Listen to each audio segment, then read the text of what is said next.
What are the most common misconceptions people have about starting a business? Why do so many startups fail in the first few years? How does entrepreneurship affect your mental health and personal life? What sacrifices do successful entrepreneurs make that no one sees? What skills or traits matter more than having a great business idea?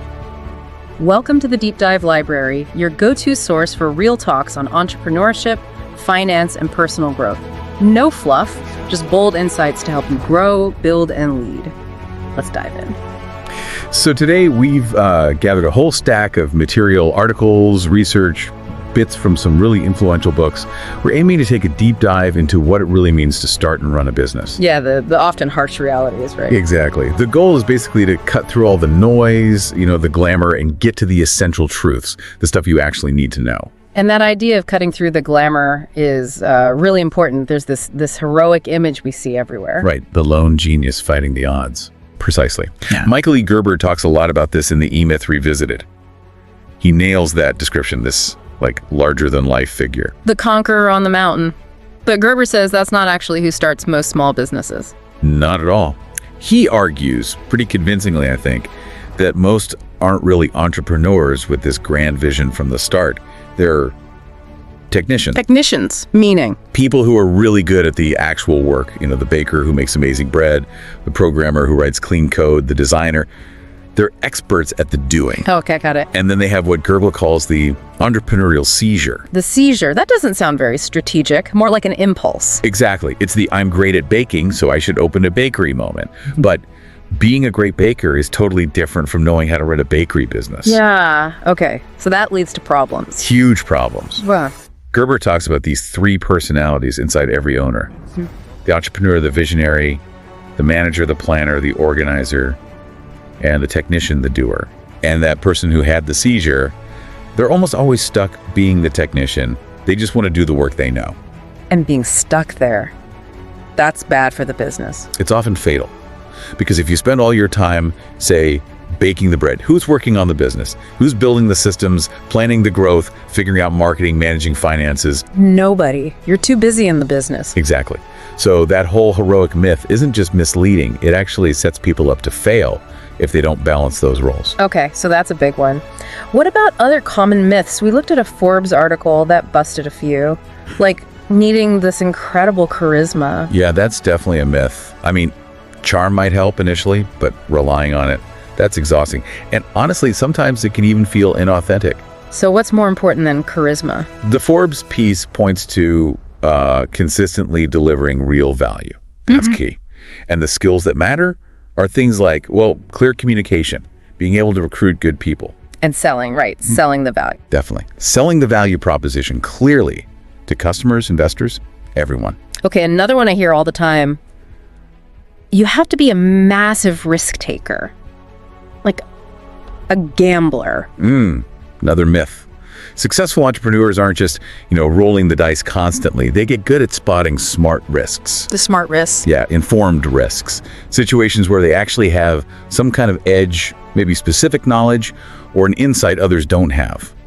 Risk is everywhere in business, sure, but it's about managing it intelligently, not just loving the thrill of uncertainty. So less Evil Knievel, more calculated engineer. Something like that, yeah. And what about luck? Is it just about being lucky? People say that a lot. Oh, they just got lucky. But, the reality seems to be they make their own luck. It's that combination of working hard, yes, but also working smart, learning fast from failures. Seeking out mentors. Crucial. And balancing that internal passion with what the market actually wants. That's where luck seems to happen. Okay, and the big one. Needing a totally revolutionary, world-changing idea. A novel idea helps, obviously. It gets attention. But the Forbes article really emphasized that execution on a good idea is often way more important. Meaning, even a simple idea done brilliantly can win. Absolutely. And part of execution is being willing to adapt that idea based on what customers tell you. Sometimes those super novel ideas are actually harder because you have to educate the whole market first. Higher risk, maybe. That makes sense. Okay, last myth. The young founder in a hoodie, do you have to be young? The data says no, actually. It seems the average age for first-time founders has been creeping up. It's like mid-40s now? Probably mid-40s. Yeah. So. I mean, sure, tech startups attract young people, lower barriers to entry sometimes, digital native skills, that desire to control your destiny. But age itself, Doesn't seem to be the barrier people think. Experience counts. Okay, so we've kind of dismantled the e-myth and some common ideas, which naturally leads us to the tough question. Why do so many startups fail then, if it's not just bad luck or a bad idea? Well, a lot of it comes right back to that e-myth problem, that imbalance. The technician being in charge. Exactly. They're so busy doing the daily tasks, the work, they just don't build the actual business system around it. They're working in it day in, day out, not on it. Right. And we saw some specific failure points mentioned in places like Reddit discussions and that Amazon S3 analysis, like the "if you build it, they will come" idea. Oh, the field of dreams trap. Yeah. Yes. So common. Building something cool in a vacuum without really talking to potential customers first, without validating the need. Without seeing if anyone will actually pay for it. Precisely. You spend all this time and money and then crickets. Yeah. Customers don't just magically show up. You have to find them, talk to them, understand them before you build the whole thing. And kind of related to that, spending all the energy on perfecting the product and not enough on figuring out distribution. Another classic mistake. You could have the best widget ever, but if nobody knows about it or can't easily buy it, it's worthless. And the product's going to change anyway, right? Once you get feedback. It always does. So yes, quality matters, but distribution and marketing, they need focus right from the start. It has to be balanced. Timing came up too. Being too early or too late. Hugely important. That Amazon analysis mentioned Kalshita. Great chip idea, but the rest of the tech world, like operating systems, wasn't quite ready. So too early. And being too late is obvious market's saturated. Right, the window's closed. Both can kill you. What about just disorganization, like basic lack of planning? Yeah, that was clear in some of the discussions. Not having even simple things like a basic business plan, a budget, a defined sales process, even just a contact list. Sounds basic, but easily overlooked when you're firefighting. Very easily. It signals a lack of structure. And then you see people wasting money on like fancy prototypes before they've even validated the core concept. I like that phrase, drowning in opportunity. What's that about? It sounds like a good problem. It sounds good, but it can be deadly. Yeah. It means you start having a little success, maybe get some funding, and suddenly you're chasing every shiny object. Spreading yourself too thin. Totally. Instead of doubling down on what's actually working, Right. optimizing your core business, you get distracted. Lack of focus. And bad partnerships, especially with friends or family. Oh yeah, that came up often. It just adds so much emotional complexity, makes tough business decisions way harder, and you risk the relationship and the business. And we saw that Ars Digita example, how internal stuff, like costs getting out of control, can sink a company even with lots of funding. That's a fascinating case study. Big investment, but then executive salaries ballooned, the work culture changed from intense to more 9 to 5. Costs went up, productivity didn't keep pace. And they made product mistakes too, right? Big ones, like killing off a stable, profitable product before its replacement was truly ready. Classic way to lose your base. Yeah. It just shows internal problems can be just as fatal as market problems. Wow. Okay, so it's really clear it's not just about the idea. It's so much about the execution, the structure, and the person running it, which leads us to the human cost, the personal side. Yeah, and this is maybe the part that gets glossed over the most, but it's incredibly real. The impact on mental health, personal life. The stats we saw were pretty staggering. Like 88% of entrepreneurs struggle with mental health, 72% reporting specific concerns. They are staggering. Anxiety, chronic stress, sleep disorders, burnout. It's way, way higher than in the general population. And there's so much pressure, isn't there? Immense pressure, externally, from investors, employees, customers, family, but also internally, that whole fake it till you make it thing. Can be really damaging. It can be exhausting. You're putting on a performance, constantly projecting success and confidence, even when you're, terrified or overwhelmed. It traps you. Yeah, admitting you're struggling feels like showing weakness, especially to investors. Exactly. Someone in that Endeavor piece called it like bleeding in a shark tank. There's a huge taboo around vulnerability in that ecosystem. But shouldn't vulnerability be seen differently? Maybe as a strength? Linda, the Endeavor co-founder, talked about that, how being open with her team actually brought support. Her advice was, be less super, more human. Less super, more human. I like that. And interestingly, it seems more experienced founders are more likely to talk about their struggles. Maybe they've learned coping mechanisms or built trusted circles. Those peer networks seem vital. So that question from Forbes. If you get the business success, but wreck your health and relationships, is that really success? It's a powerful question. Their argument was pretty clear. No. True success has to include well-being.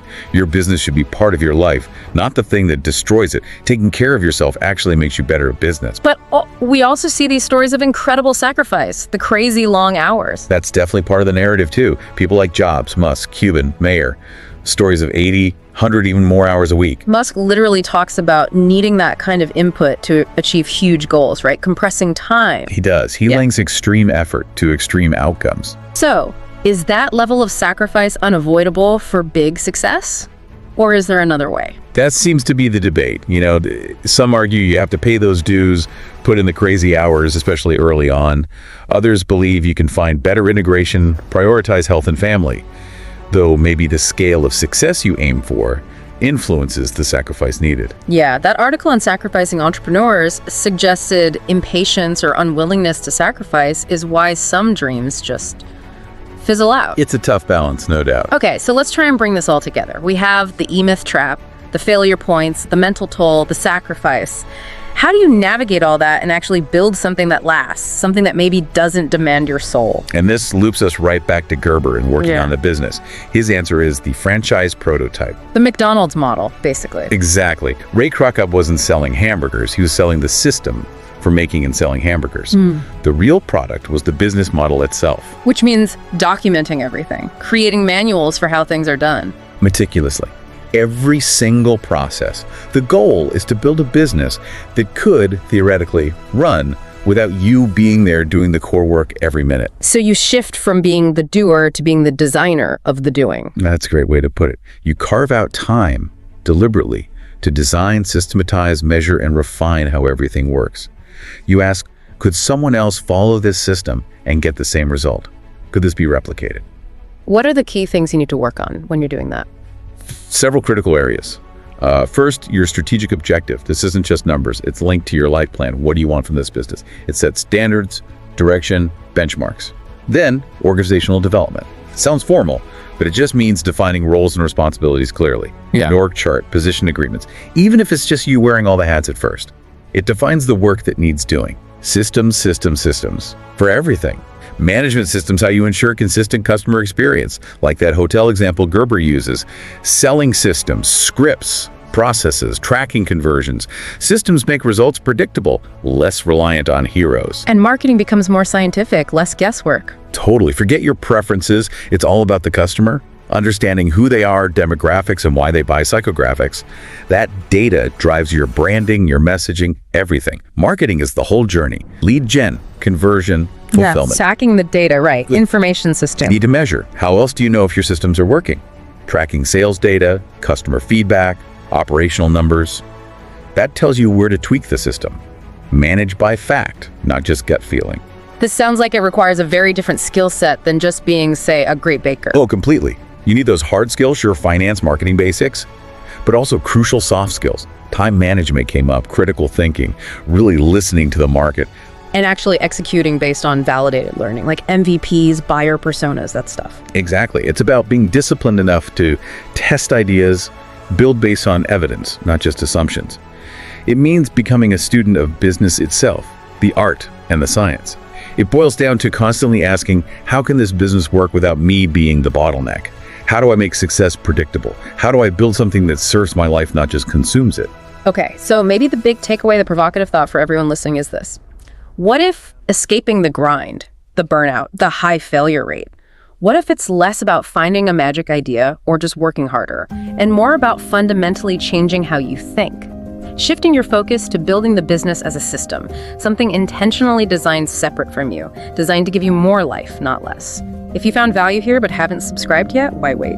Every subscriber fuels this deep dive to keep delivering the real game-changing content you need. Hit like, drop a comment, and subscribe. And 9W, don't miss out on the next discussion that could change everything for you.